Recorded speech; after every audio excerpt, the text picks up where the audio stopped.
Torah et Société, avec le grand rabbin Bernheim, se penche cette semaine sur plusieurs dossiers de société dont on a parlé beaucoup, notamment sur Radio Shalom, l'interdiction de la circoncision, de l'abattage rituel, en fait, de savoir exactement ce que veut l'Europe avec ses minorités religieuses. Gilles Bernheim, bonsoir. Bonjour et bonsoir.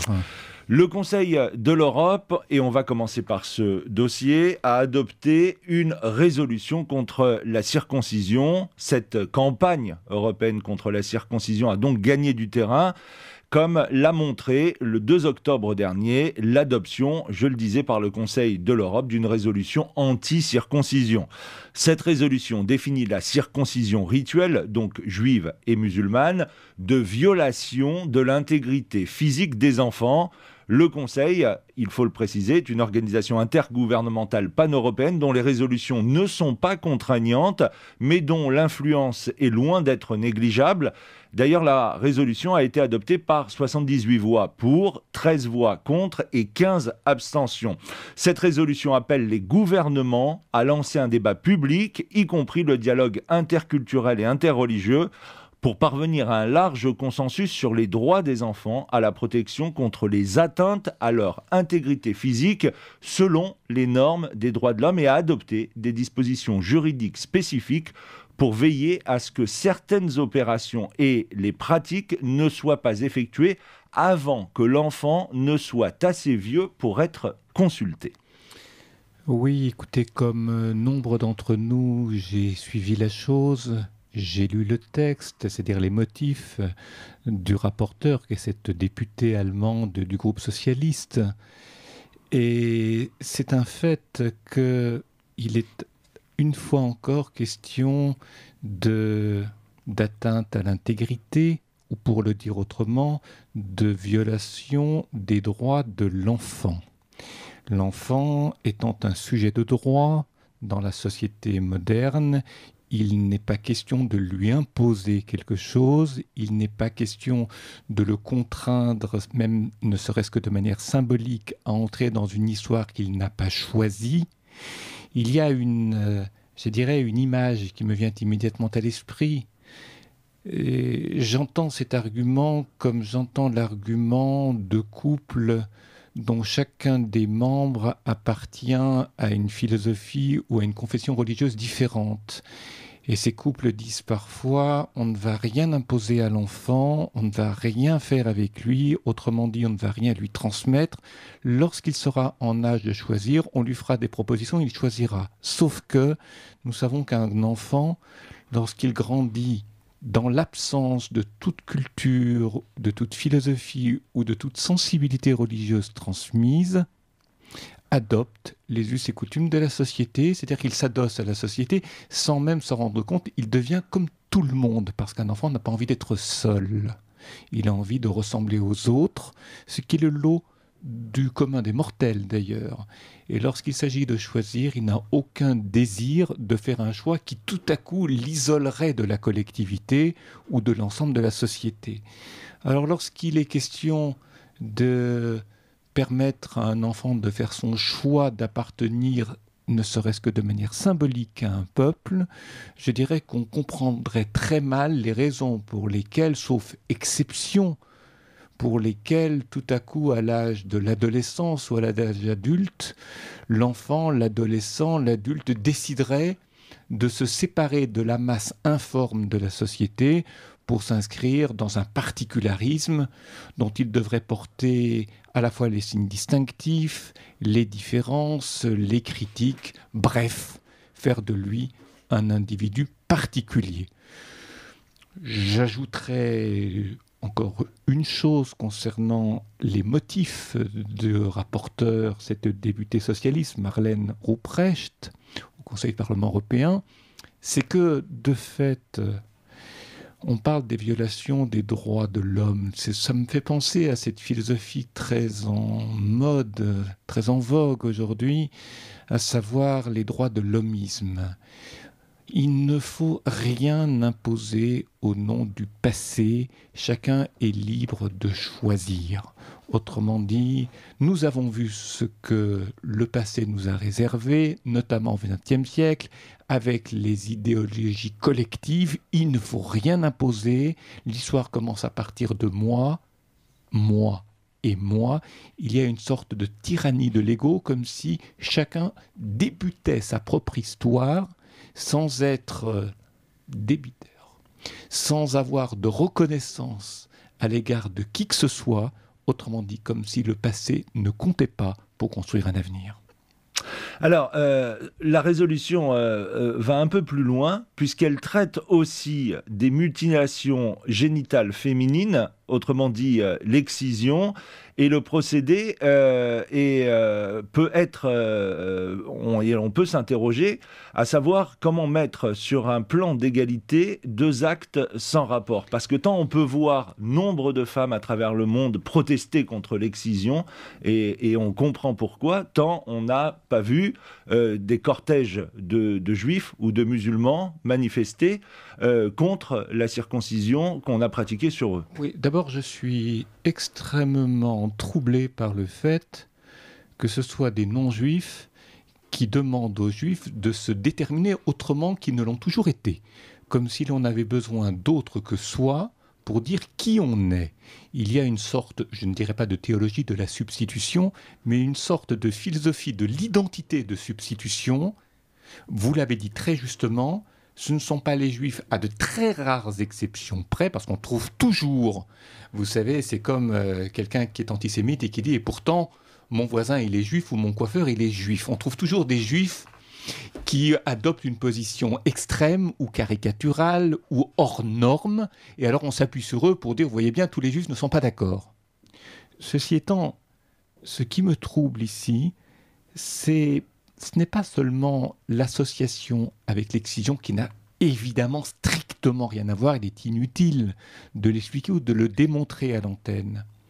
Mais il y a derrière les arguments de cette députée et d'autres gens en Europe, beaucoup plus nombreux qu'on ne le pense, une réflexion sur ce que les Juifs devraient adopter comme rite, à savoir quelque chose qui serait en même temps propre à l'homme et propre à la femme, comme s'il s'agissait conjointement de réduire la violence exercée sur la femme et sur l'homme, et peut-être de trouver pour la femme comme pour l'homme un rite commun qui ferait d'eux des sujets égaux, des sujets qui ne subiraient aucune violence et qui seraient des sujets de droit à part entière, c'est-à-dire en droit de choisir leur propre identité.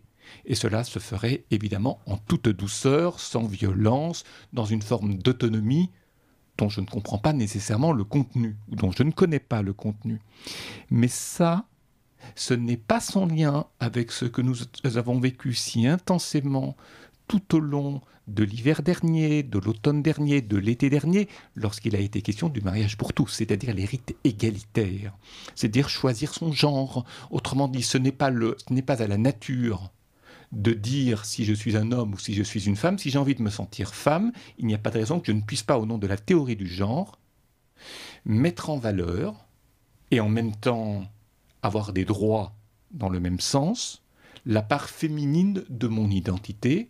Autrement dit, ne contraignons pas, laissons chacun choisir son genre. Et je retrouve ce même état d'esprit avec la Brit Mila, avec cette volonté d'encadrer, sinon d'interdire, la circoncision. En tout cas, le débat est malheureusement déjà ouvert.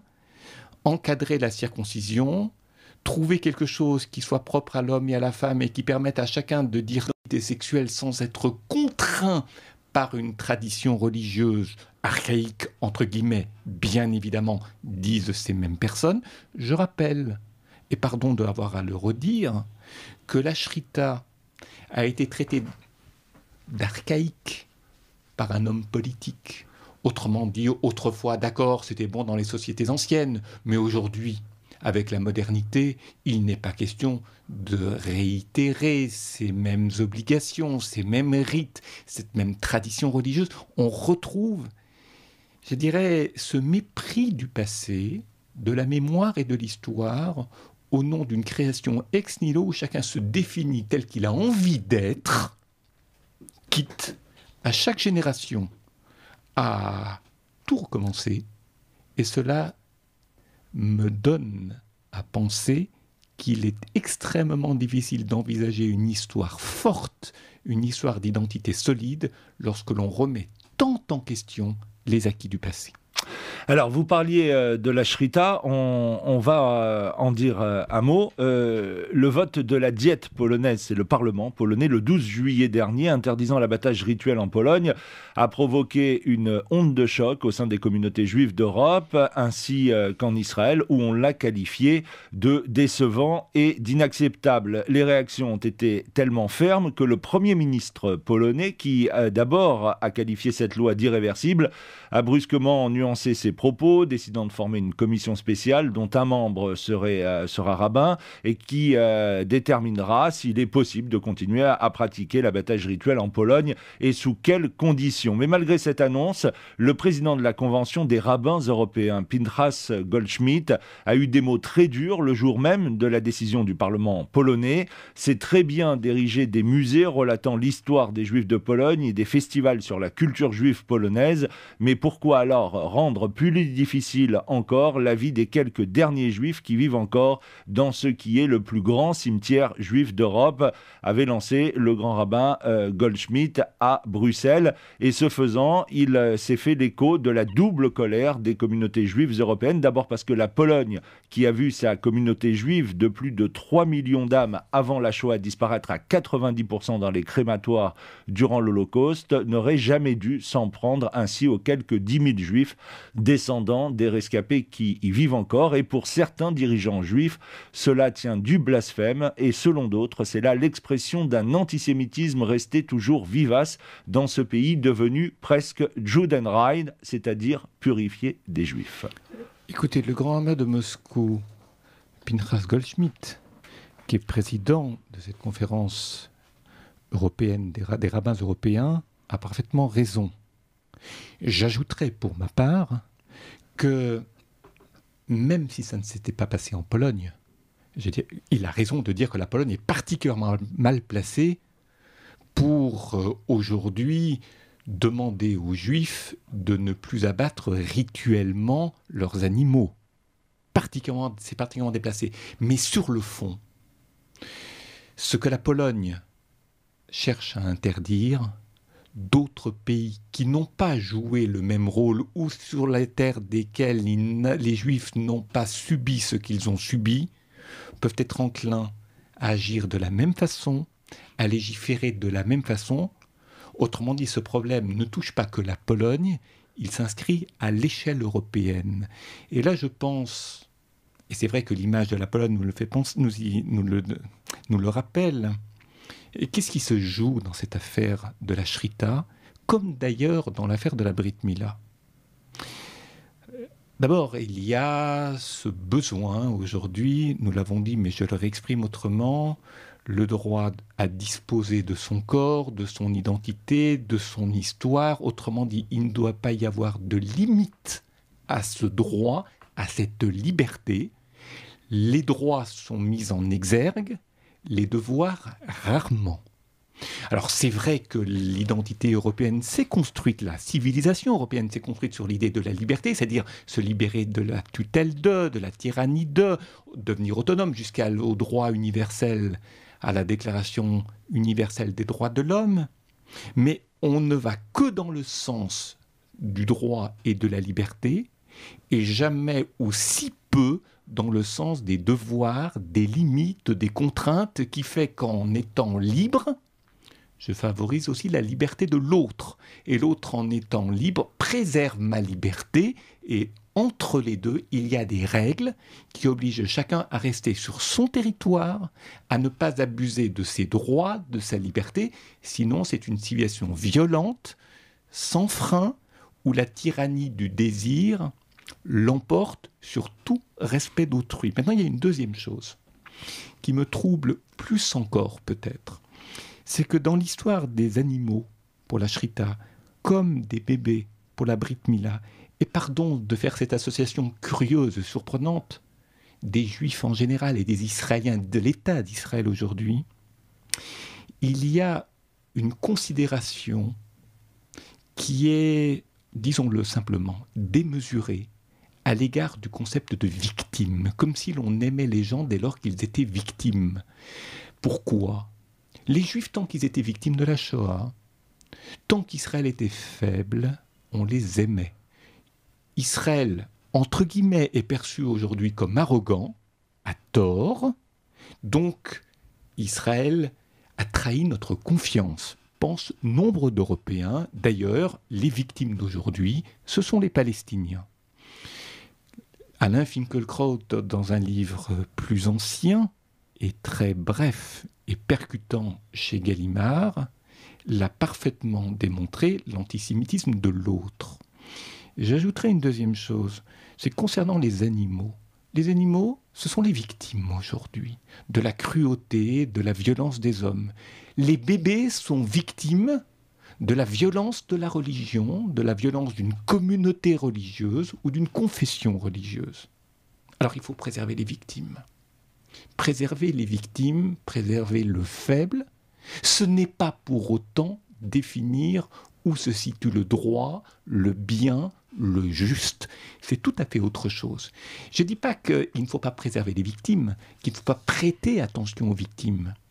Mais une vision du monde qui ne s'appuie que sur l'attention aux victimes donne à penser que toute personne qui subit quelque chose, alors n'a pas d'obligation, est obligatoirement dans le camp du bien, des bons et des justes. Cette équation-là, elle ne tient pas la route. En tous les cas, elle ne tient pas toujours la route.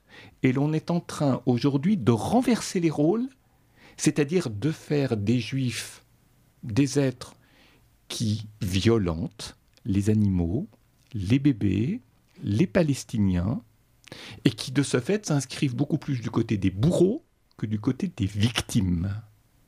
Je suis, pardon de le dire, éprouvé par ce que je viens d'exprimer ici, mais c'est un fait que progressivement l'image du juif est associée à la violence, elle est associée aux bourreaux, elle est associée aux tyrans.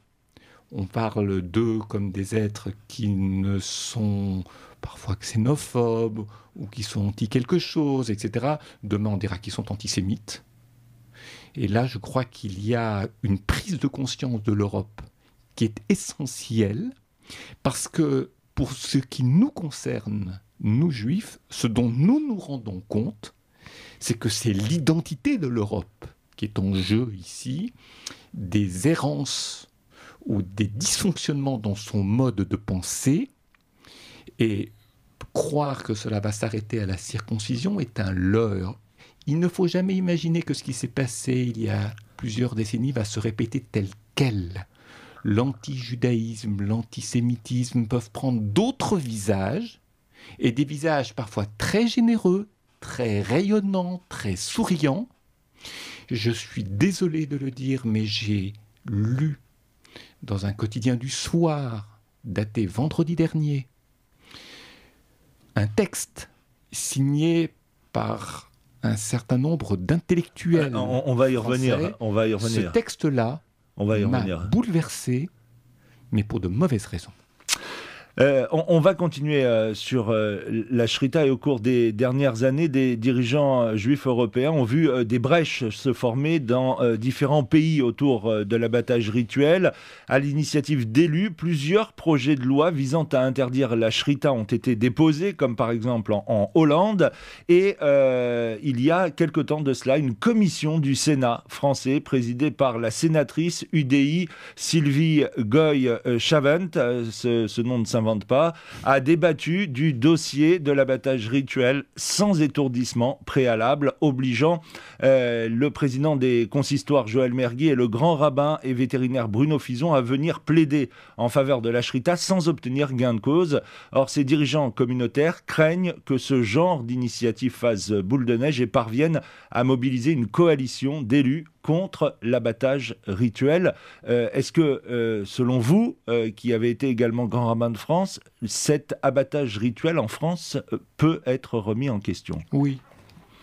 Je ne sais pas dans quelle mesure, je ne sais pas dans combien de temps, je ne sais pas sous quelle forme, et je dirais qu'il est inutile de jouer au prophète de malheur. Ceci étant, j'en suis convaincu, non pas tant parce que je crois que les arguments de parlementaires, de sénateurs, de penseurs vont l'emporter, mais simplement parce qu'il y a un mode aujourd'hui en France et en Europe qui nous y conduit directement.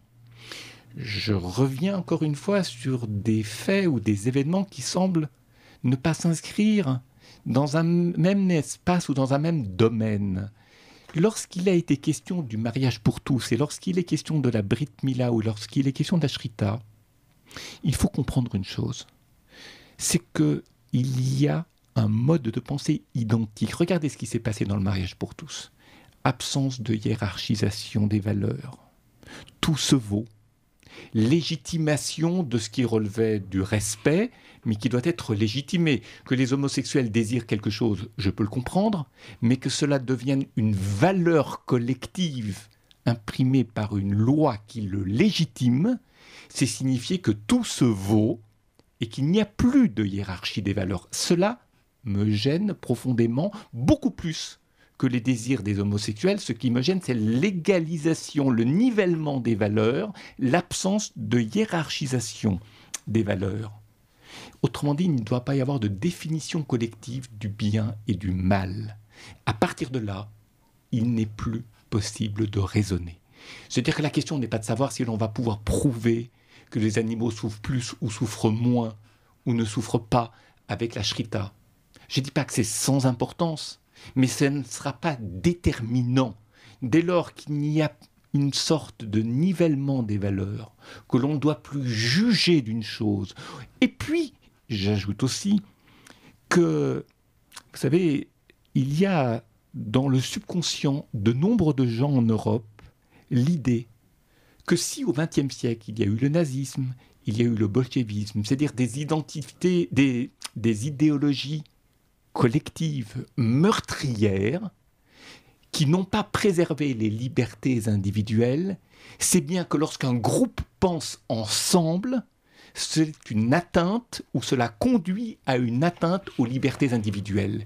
Et lorsque les religions disent « mais on a toujours fait comme ça », comme la religion juive à propos de la Shrita ou de la Mila, c'est perçu par nombre de gens en France ou en Europe aujourd'hui comme une pensée archaïque, une idéologie, c'est-à-dire un mode de pensée collectif, et ce mode de pensée collectif vient attenter aux libertés individuelles. Autrement dit, je ne veux pas que l'animal soit abattu comme ça, je ne veux pas que l'enfant puisse être circoncis et ne puisse plus être, je dirais, libre de choisir son appartenance.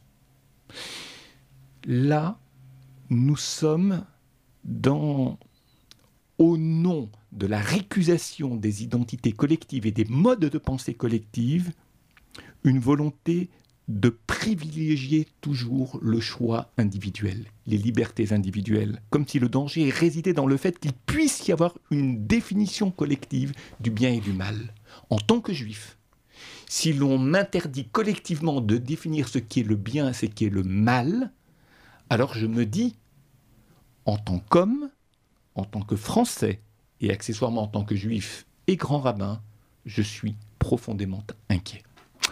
Alors on va revenir sur ce que vous avez lu la semaine dernière dans un quotidien du soir. Michel Onfray, Luc Ferry, Mathieu Ricard et même Boris Cyrulnik, 24 intellectuels ont signé un manifeste de la fondation 30 millions d'amis pour réclamer un changement du statut des animaux considérés comme des biens meubles dans le Code civil.